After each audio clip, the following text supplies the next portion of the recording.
ऋषभ शुक्ला जी मऊ से। राधे राधे महाराज जी। महाराज जी, इस समाज में अगर हमें सम्मान और प्रेम दोनों में से किसी एक को चयन करना हो तो किसे चयन किया जाए? प्रेम। प्रेम।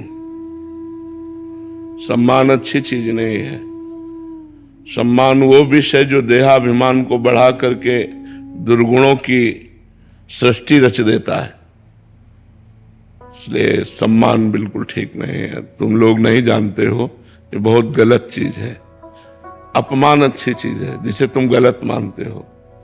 वो आपको दुख दे करके आपके पाप नष्ट करेगा और भगवान का मार्ग खोल देगा। अपमान।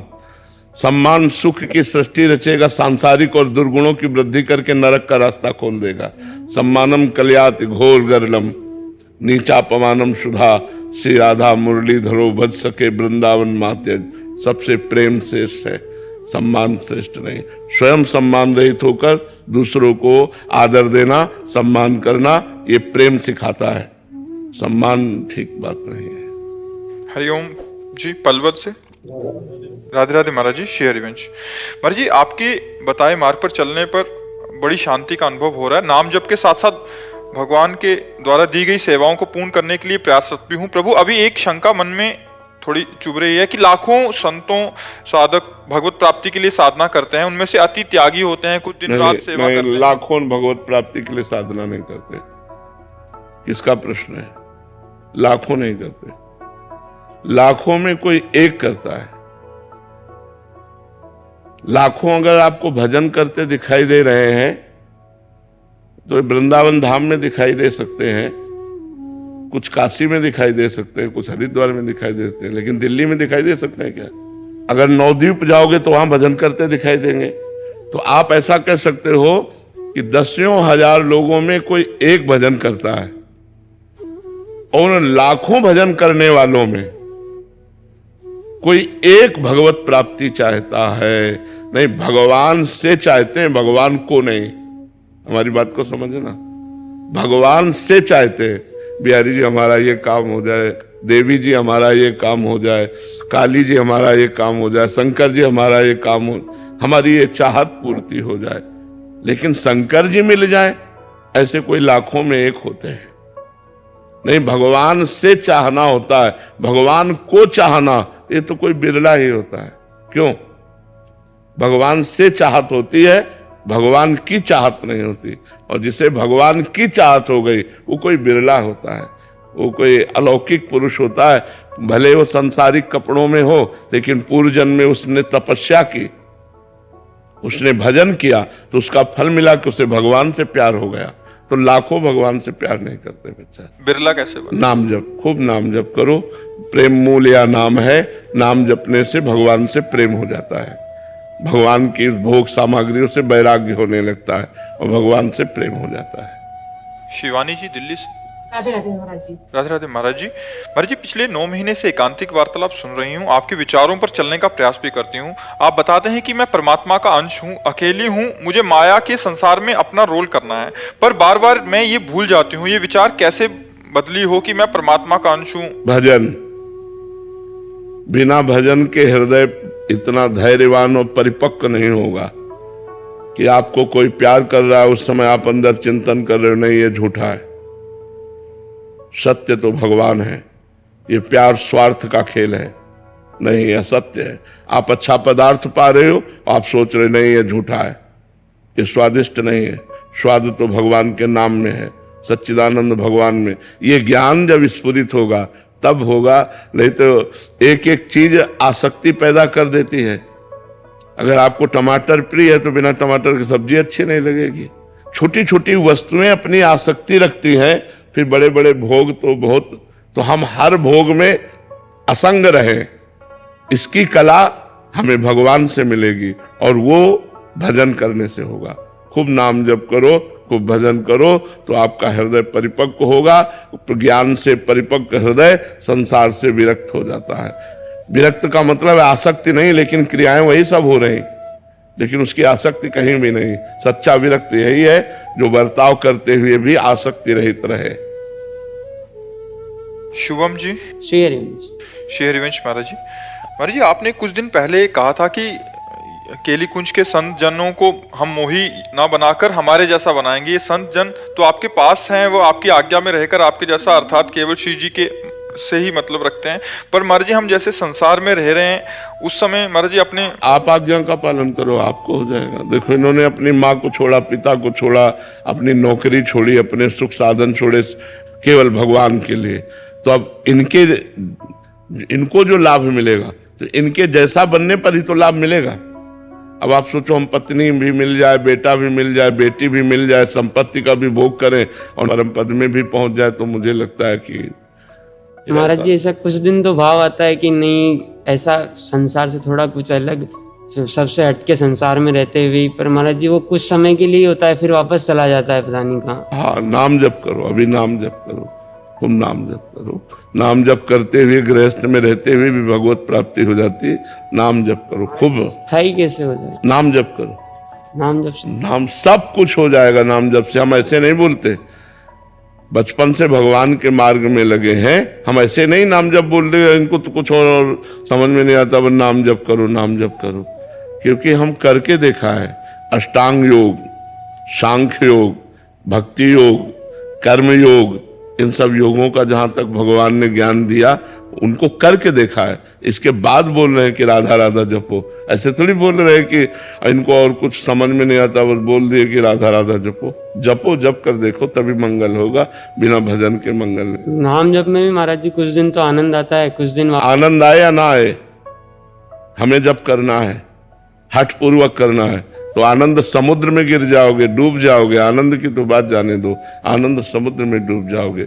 सुमिर पवन सुत पावन नामू, अपने बस करी राखे रामू। भगवान को अधीन कर लिया नाम जापक ने, तो नाम जप करते रहो चुपचाप। महाराज जी मन में मूर्त कौन सी बिठाए नाम जप करते? नाम की ही। राम जप रहे हो तो राम ही लिखो, राम का ही ध्यान करो, तो वही राम प्रकट हो जाएंगे। पहले नाम का ध्यान करो। महाराज जी जैसे नाम जप करते हुए एकांतिक वार्तालाप, जैसे आपका एकांतिक वार्तालाप यूट्यूब पे चला के सुनते रहो, ये दूसरा नंबर बात है, पहला नंबर बात नहीं। पहला नंबर बात है जब नाम जप करो तो नाम सुनो, नाम देखो, नाम में ही डूबो।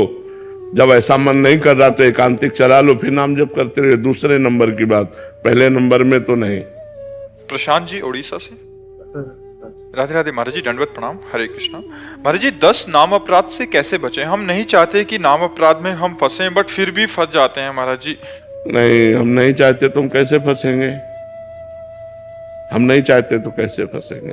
पहली बात है कि हमें संतों की निंदा नहीं करनी, तो नहीं करनी। हम क्यों करें? अगर कोई संत निंदा कर रहा तो राधा राधा राधा, बच गए हम पहले अपराध से। हमें वेद शास्त्र पुराणों की निंदा नहीं सुननी, निंदा नहीं करनी, नहीं। हमें भगवान शंकर और हरि में भेद नहीं मानना। वही एक ही परम तत्व है, वही हरि है, वही शंकर है, वही सब है। हमें जो नाम महिमा सुनने को मिली उसमें प्रीति करना है। हमें नाम के बल से पाप नहीं करना है।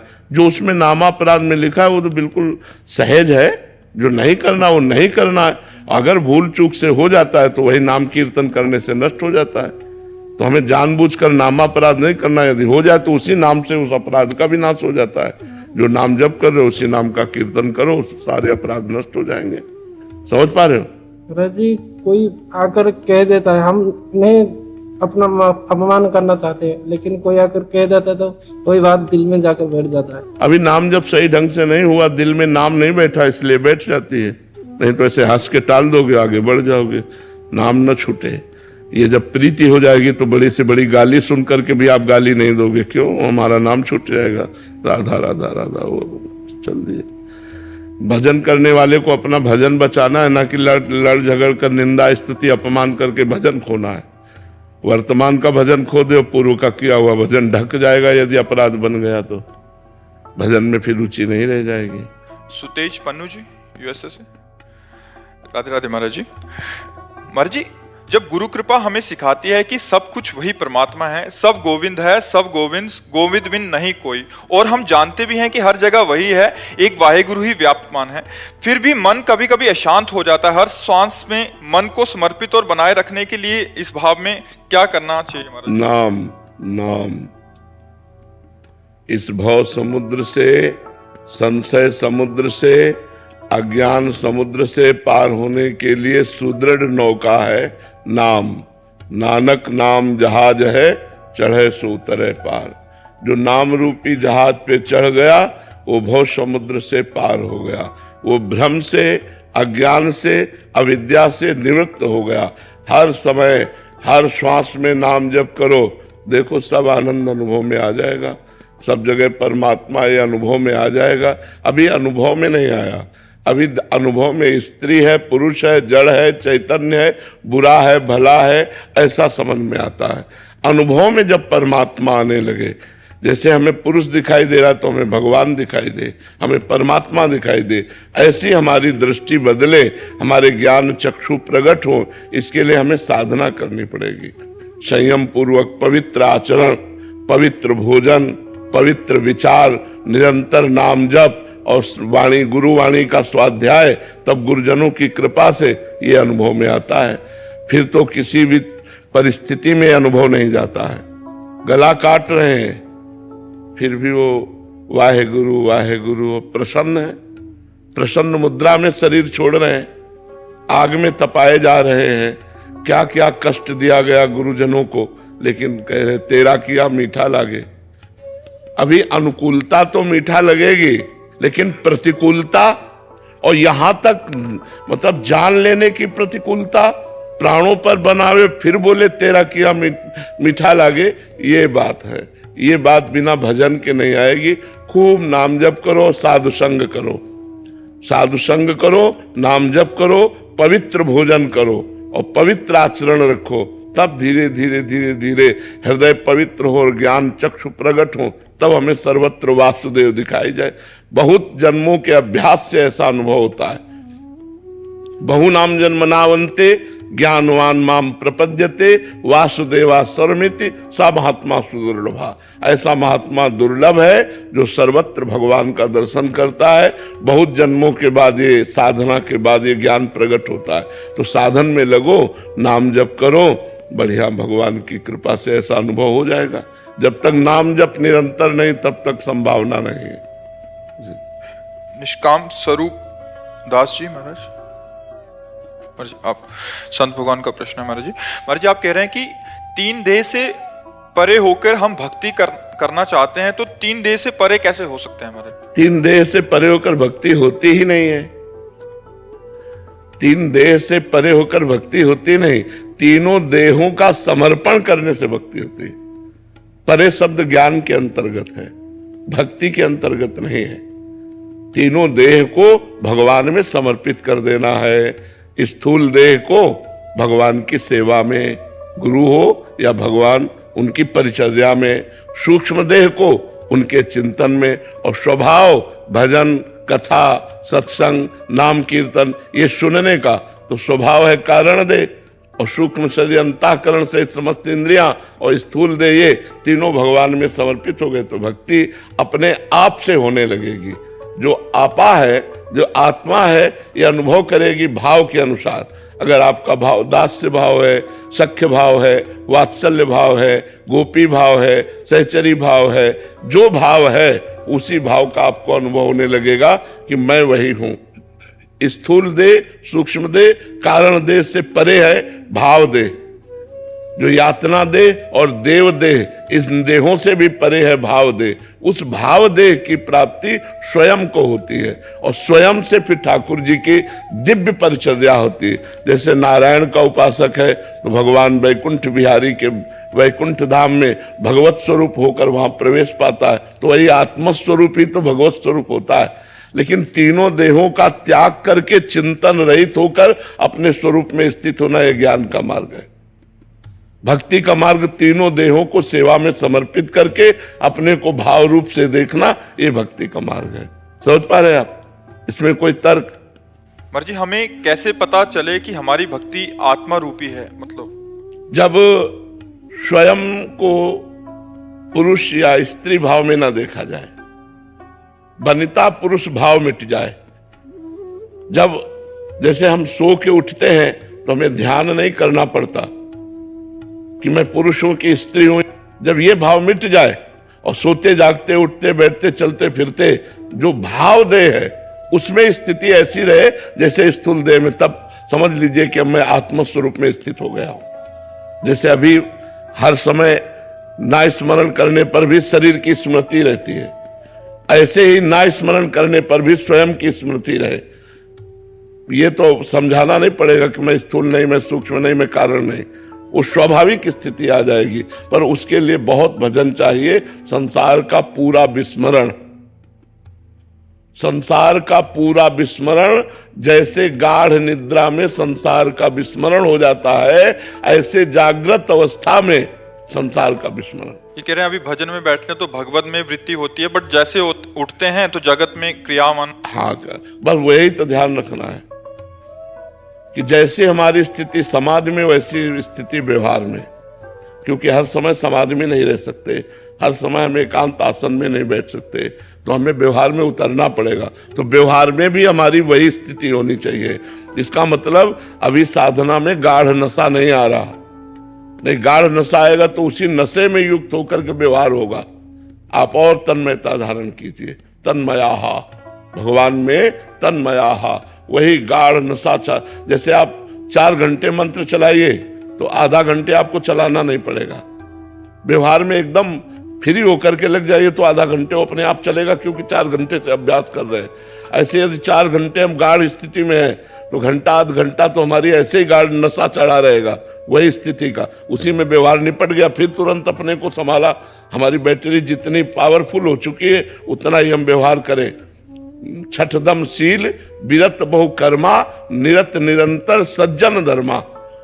बहुत कर्मों से निवृत्त हो, जो व्यवहार के बाहरी कर्म है ज्यादा उनको ना करे, क्योंकि अगर बहुत कर्म करेगा तो फिर कर्म प्रवृत्ति देहाभिमान को पुष्ट कर देती है। तो इसलिए कर्म भागवतिक, चिंतन भागवतिक, स्वभाव भागवतिक, तो स्थिति भागवतिक। और जब स्थिति आ जाएगी फिर उसको करना नहीं पड़ेगा। स्थिति ऐसे जैसे अभी हमारी स्थिति देहाभिमान में है, देह भाव में है। जितनी देर, कम से कम 1 मिनट अगर हम देह भाव भूलने लगे तो हम बहुत बड़ी स्थिति की तरफ चल रहे हैं।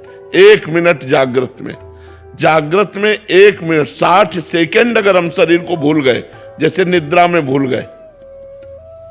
निद्रा में स्मृति थोड़ी रहती कि हमारा स्थूल शरीर भी है। जैसे निद्रा में स्थूल शरीर का विस्मरण हो जाता है, ऐसे जागृत अवस्था में 1 मिनट का अगर विस्मरण हो गया तो हम काफी चढ़ाई चढ़ने लगे। पर अभी ऐसा नहीं है। कब होगा ये? खूब भजन करो, भजन से ही होगा। खूब भजन से भजन करते रहो। अब अपने को स्थिति की चिंता नहीं करनी, भजन की चिंता करनी कि हमारा 1 भी मिनट भजन से खाली ना जाए, बस। फिर आगे परिणाम तो अपने आप आ जाएगा। हमारा भजन न छूटने पावे, हमारा चिंतन न छूटने पावे। अनन्य चेता सततम यो माम स्मृति नित्य सा तस्याहम सुलभा पार्थ नित्य युक्त से योगिना। मैं उसके लिए सुलभ हो जाता हूं। जब भगवान सुलभ हो जाते हैं तो भागवती हर स्थिति सुलभ हो जाती है। तो आप लगो भगवान में खूब नाम। आपने एक प्रवचन में कहा था सर्वेषु साधन वरेषु चिरम निराशा, इसका भाव है कि अगर हम साधन का बल रखेंगे तो स्थूल और सूक्ष्म में अर्जे रहेंगे। साधन का भी बल नहीं रखना। साधन हो रहा है गुरु कृपा से, भगवान की कृपा से, लेकिन हमको इसका बल नहीं रखना। जैसे आज हमारे हाथ काम कर रहे हैं, हम सेवा कर रहे हैं, कल हमारे हाथ काम ना करें, पैरालिसिस हो जाए या टूट जाए, फिर हम तो निराश हो गए कि अब हमारी भगवत प्राप्ति नहीं। हमें हाथ से भगवत प्राप्ति नहीं करनी। हमारी जबान खराब हो जाए, हमारा बोलना बंद हो जाए, हमारी स्मृति चली जाए, ये सब साधन के अंतर्गत है। जो मैं से शरणागत हुआ उसको भगवत प्राप्ति हो जाएगी। मैं में कभी कोई विकार नहीं होता। जो मैं शुद्ध ब्रह्म तत्व है, आत्म तत्व, उसमें कभी विकार नहीं होता, और उसी को भगवान में समर्पित कर दिया। सोहम तवे वास्थिता तो सर्वेषु साधन वरेषु चिरम निराशा। हम इनसे आशा नहीं रखते कि ऐसी स्थिति होगी।